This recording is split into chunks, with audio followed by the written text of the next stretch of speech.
You know, as a trained technician, I get to see all different types of gear, and I even get to see that different types of gear in different conditions, if you will. And when it comes to dive cylinders and valves, I get to see a lot of different damage that people cause on their cylinders. And what's even crazier is the story behind how it got damaged. And in today's video, I'm going to talk about this valve specifically and what the customer said he did to the valve that actually caused the damage on it. So with that being said, let's take a quick look at this valve and see how it was damaged.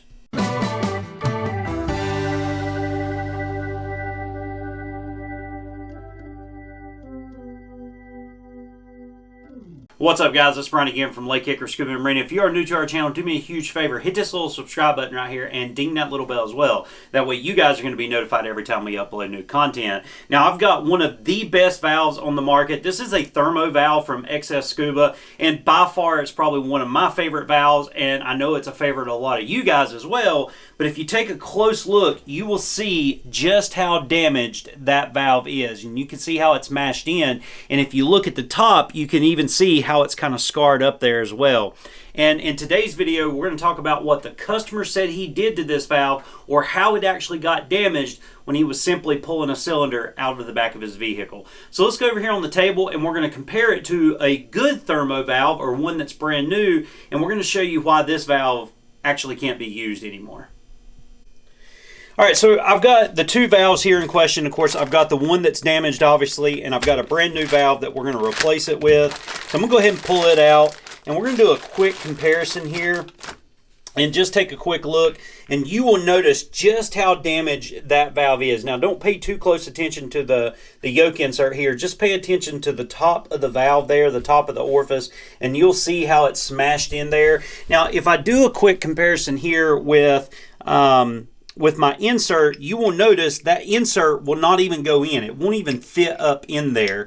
And what was funny is when the customer brought me this, the insert, this was the specific insert that went with this valve, and it was just kind of barely hanging on by a thread. So when the customer damaged this, it actually pushed this insert out, which means the teeth here, the threads, actually disengaged from these threads, and it pulled it out. Now, as a true testament of how strong these Thermo valves are, there's really no damage to the threads itself. So how that insert popped out of this valve, I truly have no clue without it damaging anything. But as you can see, it's just kind of smashed in.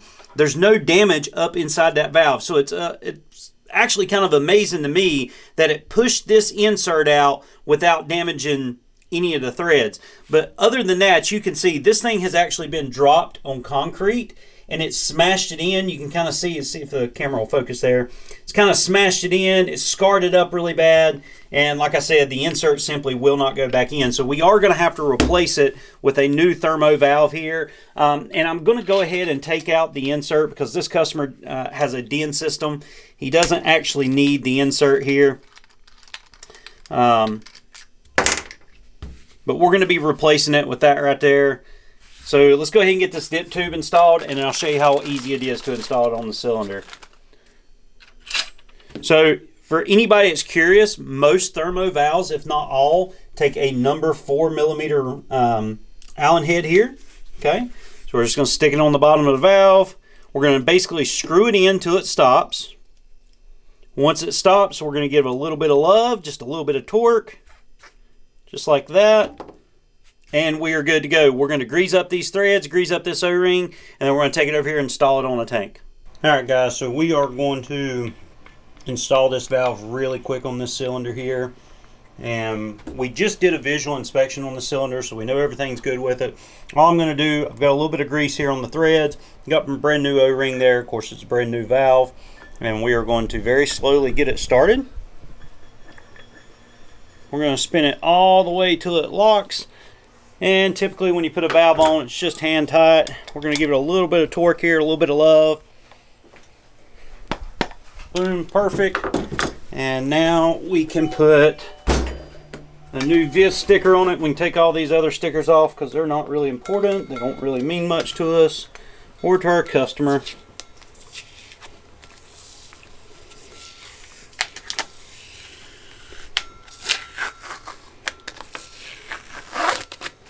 Perfect. Get this last little bit off.